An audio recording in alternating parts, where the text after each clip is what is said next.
Hi, my name is Isabella Gormanson, and I'm a Master of Social Work student at the University of South Carolina. I will be presenting today on the First Step Act. The First Step Act was first introduced into the U.S. House by Representative Doug Collins of Georgia. He introduced the bill on May 7th of 2018. It was later signed and put into law by President Donald Trump on December 18th of 2018. The First Step Act stands for the formerly incarcerated re-enter society transformed. So that's the first, and then the step part is safely transitioning every person.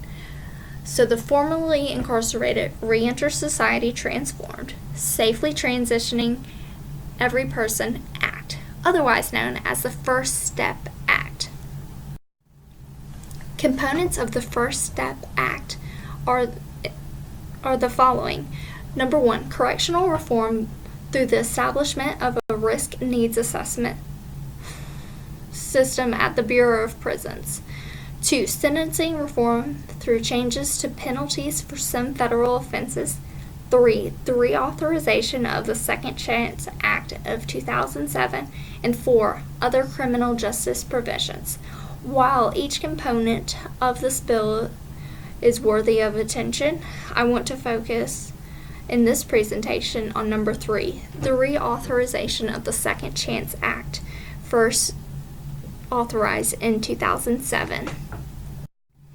So the Second Chance Act, its reauthorization includes money being allocated for community-based mentoring and transitional service grants to non-profit organizations. So what that means is that there are grants available to nonprofits and other organizations that work to provide transitional supports and transitional services to persons being released from federal prison. So services may focus on education, literacy, vocation, employment, or any other aspect of our lives that helps us maintain stability and can help people become productive members of society.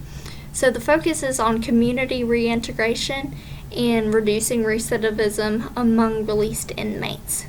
So specific services that constitute transitional services include mentoring, family services, substance use treatment and counseling, and then coordinated supervision coupled with services for housing and comprehensive health and mental health care. So each of these services are designed to help these formerly incarcerated individuals succeed in society and achieve an overall good status of wellness. So the impact. So like I was saying just a second ago, client population will be impacted in that they will have more resources and supports post-incarceration to help them reintegrate and become part of society.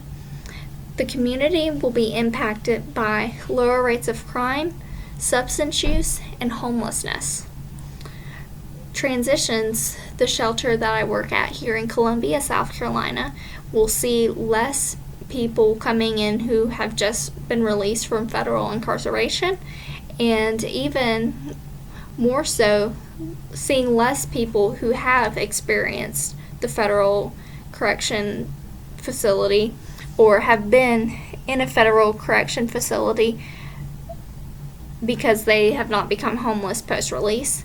And then for social workers, this bill, we will see how it continues to work out, but social workers will have more opportunities to work with people who are being released through the federal incarceration system. And specifically, social workers will have the opportunity to work in capacities to helping these persons reintegrate into society. Thanks for tuning in.